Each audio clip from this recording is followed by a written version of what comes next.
Namaste everyone. Very warm welcome. Just checking if the links are fine.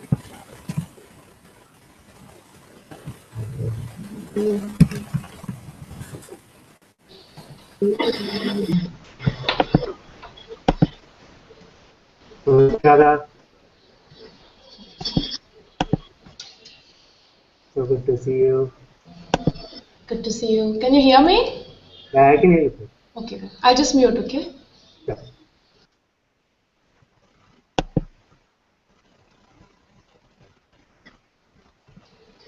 So the YouTube says it's on standby.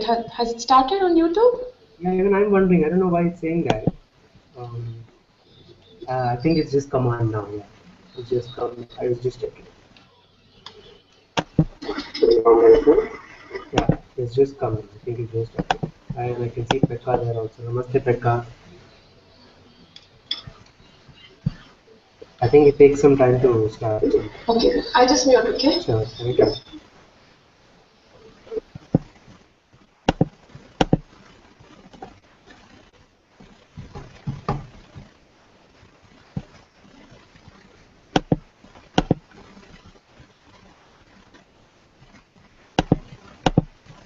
I think the YouTube should be fine now.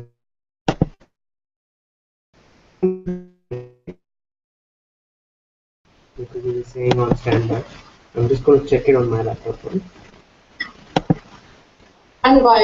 Has it started on YouTube? Yeah, I think it's come on. So,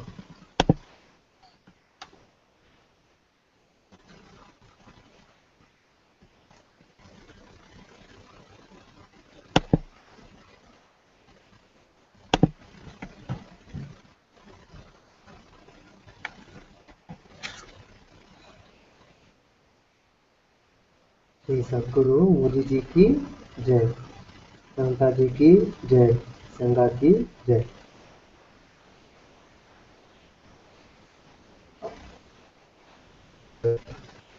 Welcome to everyone.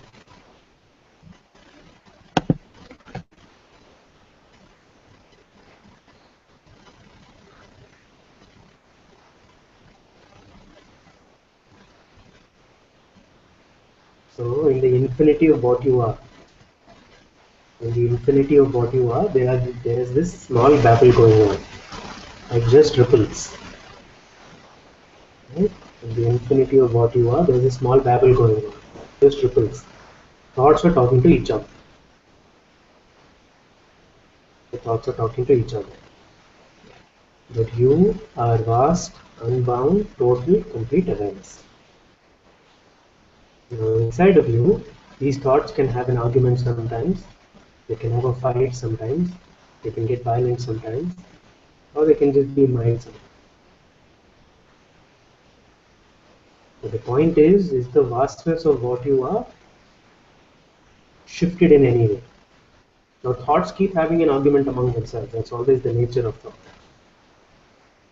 However subtle they may get, however refined they may get, even thoughts arising from consciousness itself, pure intuition, things that have a direct clarity also, even they are still part, I mean, I wouldn't say they are part of the argument, they come to settle the argument in some sense. The mind is still always arguing. There was a great Zen master once, he gave an example, and I love the example. The example was, so he and his disciples were sitting around, his students were sitting around him, and he had a piece of paper. And he takes a pencil and puts a mark on the paper. And he asks everybody, what do you see? He takes a pencil, puts a mark on the paper, he asks everybody, what do you see? And everybody says, we see a dot. We see a black dot in the paper. And the Zen master replies, he responds saying, it's amazing that none of you can see the vast expanse of paper. Nobody sees the vast expanse of paper, we see that black dot. Right? Somehow, and it's something like that, in the vastness of what we are, because of some of the thoughts going around, we forget.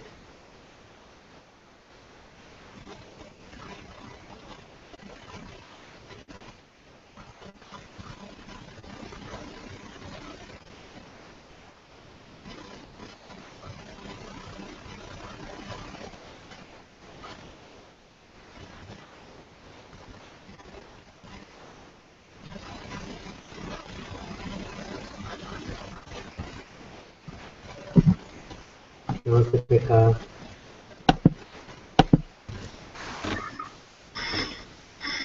Yes, there is also good to have you here. Can you mute your mic, Pekka, if you don't mind?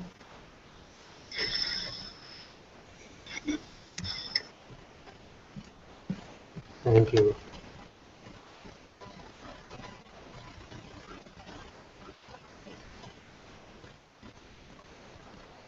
So it's somehow in our nature, in our very own nature,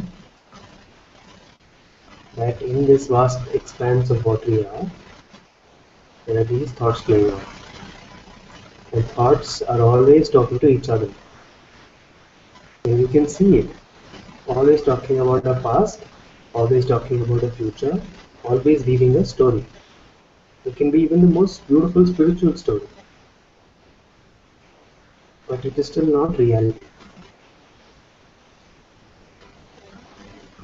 And somehow within you, within me, there arises an absolute clarity that I want reality. I don't want a story.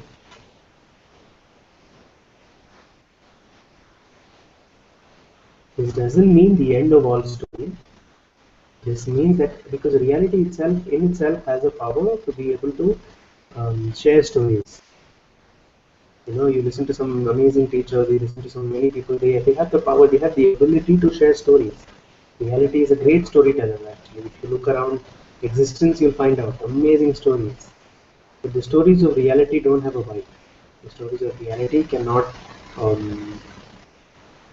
somehow make us miserable. So, somehow in ourselves, we should know that the stories of the mind are the stories of the mind, it's like, I don't know, I think Mujiji has said something. He said that you can know any being, any thought, any feeling from the fruit it bears. You can know anybody from the fruit it bears. You can know the origin from the fruit it bears. What does that mean? It means that if something in you is causing suffering and misery and strife and struggle and conflict, you should know that it's coming from you should know that it's coming from this idea of separateness. So like we say that beings in satsang, beings who come in satsang are the bearers of good news. The ego or the separate self, the separate identity is the bearer of perennial bad news. It's the bearer of perennial separation. It's the bearer of the worst news there is, that you are separate from God. But it's not true. It's not true news, and that's why it's not real. It's beautiful. So it's like I was feeling if there were many people in the hangout today, we could play a game. But even this is one or two, you can actually play a small little game which is looking at. It's a very simple game. If you feel like we can play it, but the essence of the game you'll find out. It's just that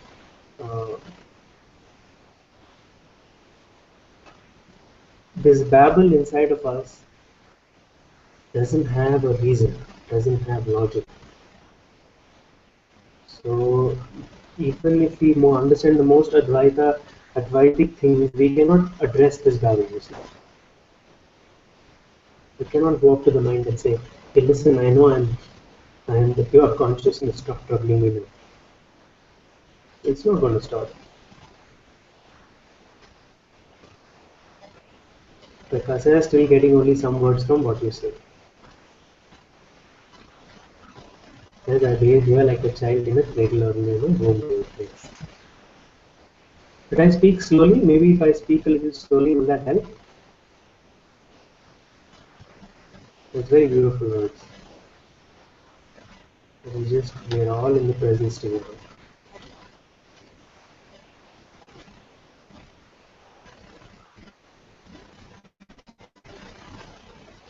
Maybe I'll speak slowly, and if I do get to a point where you can't understand me, just let me know, and again I can, because part of my nature is to speak fast, you see. I like in some sense, it's, I also think it's young blood, no? Like speaking fast, like doing things fast, like talking fast.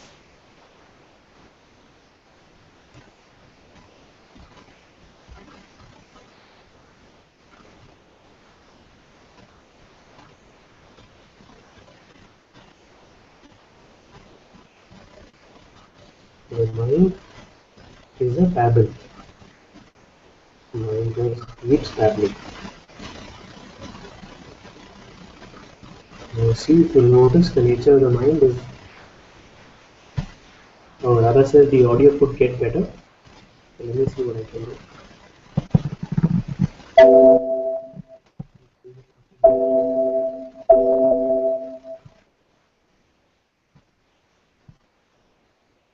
This is fine.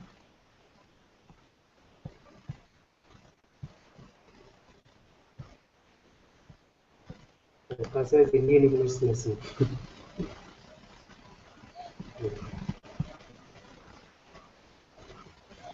Is it better? Is the audio bad because of some? What is the exactly the audio problem, brother?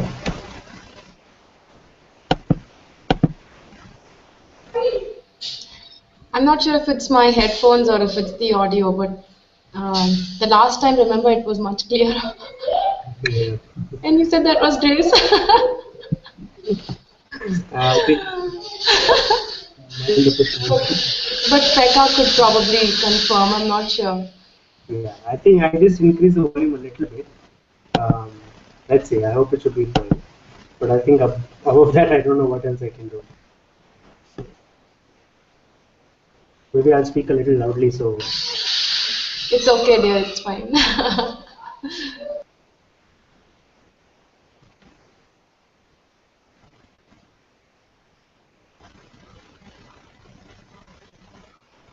it's almost like you can visualize it in some sense. You can see that.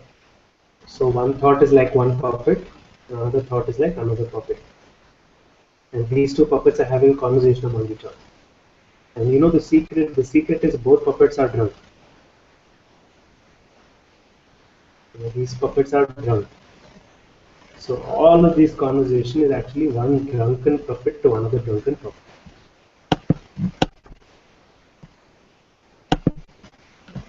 And we break our heads over it. We feel there is a validity in thoughts. And this is false. The validity is in consciousness. The validity is in what we are. There is no validity in thought. So actually the very best that we can get to describe in thought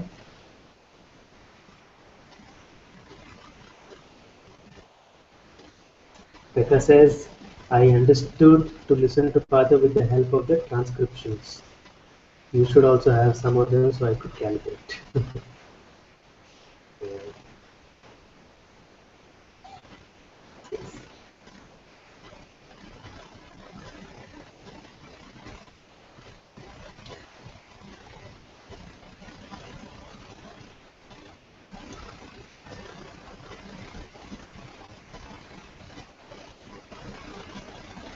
I know our accents are different, and I feel that in some way it's very beautiful. And yet, they say this in our culture. They say this is a very popular thing in our culture, but no problem. If they say it's a very popular thing in our culture, we say that love has no boundaries, and love has no language. I think it's a very profound thing. Some of our mainstream culture actually has some of these very amazing things. Like love has no language. It's so beautiful. So in some way, what I have to say to you can never be put into words. Yet I try. Yet we try. So somehow we can. I think there is a movement that starts happening within us itself when we learn to listen without words. To listen without. When you are able to be so still and so complete.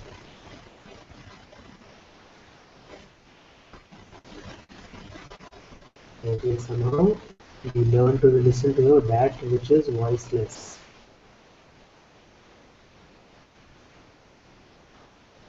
We listen to that which is voiceless, that has the biggest voice, has the strongest voice.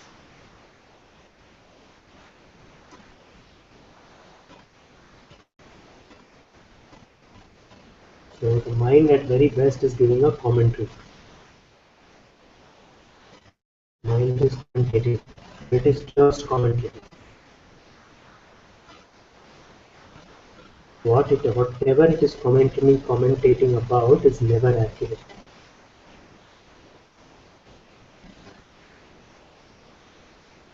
So somehow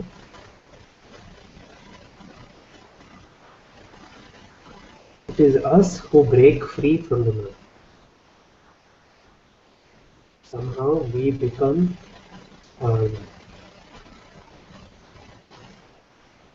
because the absolute nature of things, the very nature of things, the absolute reality is prior to thought. And I know we've heard this many times, but the absolute reality is prior to thought. So thought cannot ever accurately say what is what. And yet thought is included in the absolute reality of things. The absolute reality of things does not exclude anything. And in this is your guarantee of freedom. Because the absolute nature of you does not exclude anything.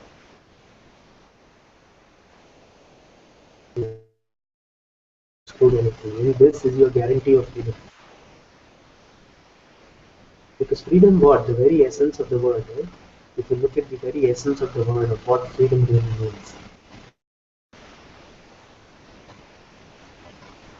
Freedom means to be free of, to be free from, to be free irrespective.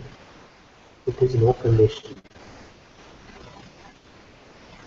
So no condition on thought, no condition on feelings, no condition on life, no condition on events, no condition on situations, no conditions.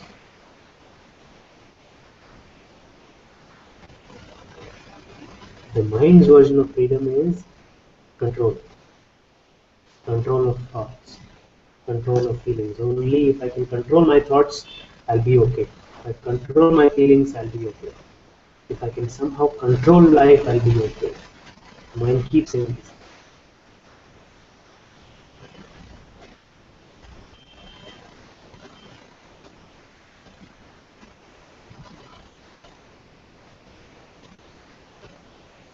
Freedom is freedom without condition. And this is quite scary initially. It's quite scary and it brings up a lot of stuff for us.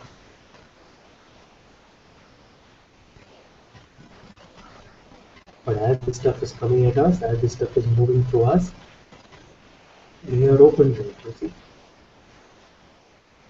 We are open to it.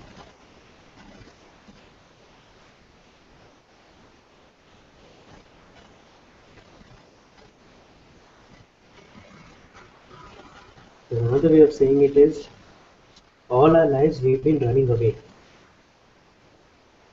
We have been running away from some thoughts. We have been running away from some patterns.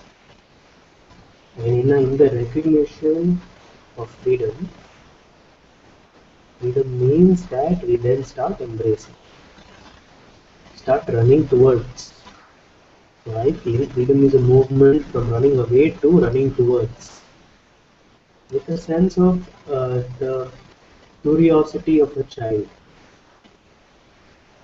We run towards with the curiosity of a child. Okay, what is bound inside of me? Where am I getting stuck now? And do this from the place of total freedom. Don't feel that because you are getting caught, don't feel that because something is getting stuck means you're not free. No, it's the opposite. It is your freedom that is loving you enough to show you this. It is your freedom that loves you enough to show you this. And this, so life is a movement from freedom to greater freedom. There is nothing that can ever be stuck. All of life is a movement from freedom to freedom, greater freedom. It has to be like that. It cannot be any other way because even in the seeming life of a so-called person, every being always feels they are evolving, they are growing. Sometimes they may feel that they are dipping, they are not doing so well. But even that is some sort of evolution. That is some sort of um, growth. So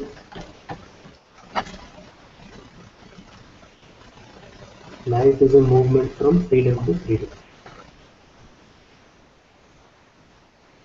How would you approach your entire spiritual life if this was your stand? If this was your firm knowing in your heart? But because you're getting stuck doesn't mean that you're not free. In fact, it means that you're going towards greater freedom. How would your life look like if this became your central guiding light?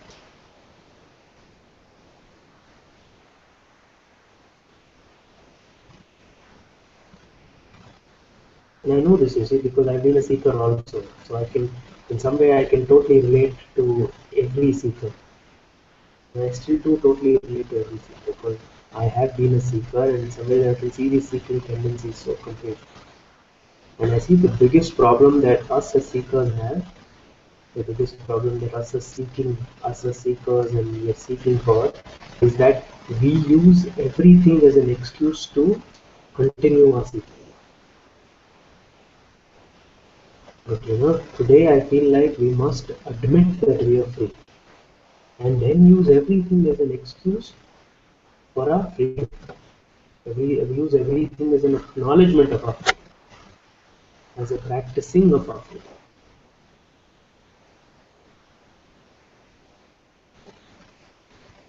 And it's a very, very beautiful way. Life becomes much more peaceful. In your heart, when you admit that, yes, I am free and I'm going towards greater freedom.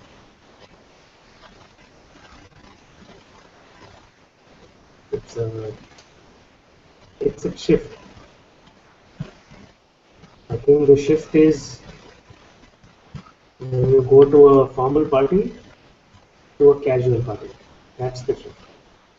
When you go to a formal party, you have to wear all your formal ties and so cute.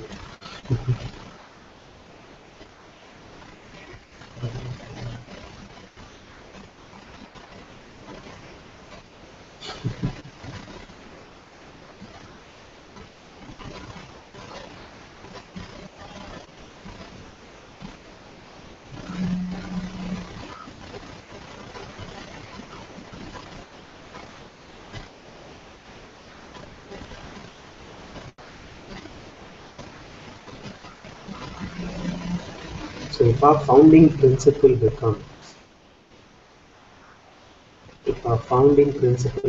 that life is a movement from freedom to freedom,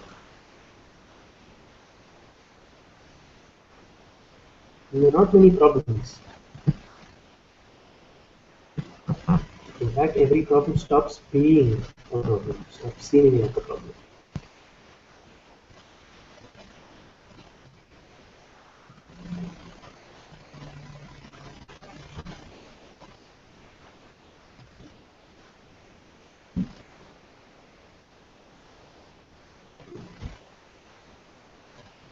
If any of you have anything to say, I'd be happy to hear.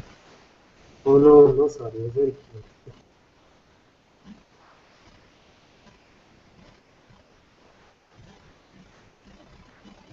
Radha has something to share, or Pekka has something to share.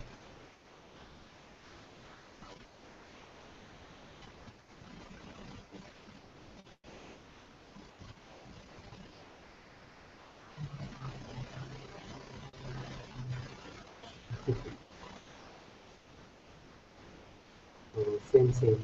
Amen to attitude. Pekka says, my kids are already so big, they don't disturb.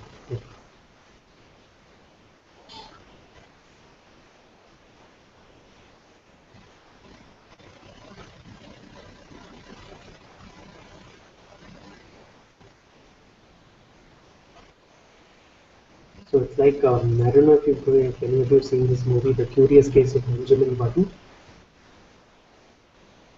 I don't know if you've seen this movie, but it's a very beautiful movie, The Curious Case of Heard of it, but haven't seen it yet. It's a very lovely movie. It's a very beautiful movie. The movie starts from him being an old, he's born old, and then as he progresses through life, he becomes young. It's a very beautiful movie. So he's born as a 90-year-old or a 95-year-old something. I think 95-year-old something, and he dies being a baby. And I felt it was a very beautiful metaphor because I feel in some ways we are all born as children, and then we go through this phase of adulthood, but then we somehow have to come back to being children again. In our hearts, not in external. We don't have to externally behave like a child, but in our hearts we become like children again.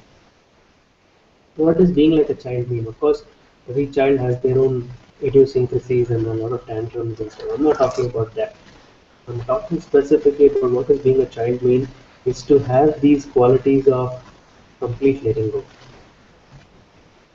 To have these qualities of not holding on to life, not wanting to control life. To just totally be grounded and present in this instant.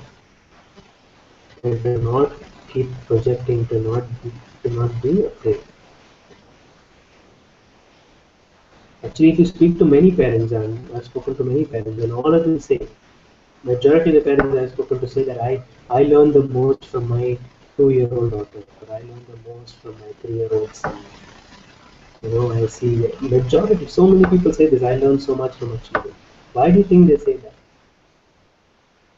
Why do you think we all say that? Because we recognize that there is a peace there. Not completely, of course. I think it's part of the story and the process of life. That things, of course, become deluded and adults, and then again, at some point, they have to come back to their freedom completely. But many people say that I learn so much from my small children or my young children because I feel that they can see. And it's not so much the child, it's not so much the behavior, but the peace that they see, the resting, the joy, the sense of letting go, the sense of love.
Pekka. So Ram lost power. Sorry? Ram lost his power connection. Yeah? Yeah, so he just, He can't come. let me check. Okay. Yeah, looks like he's not sure when it will come back. Maybe we can wait for a moment. Yeah. Okay.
Radha. Yeah. Meanwhile, maybe I can comment something about there were in your Facebook page some comment from Eckhart Tolle about Yeah. suffering. Yeah. I like it very much, and I Yes. even had a thought that I want to comment about it something, but Yes. now I can comment.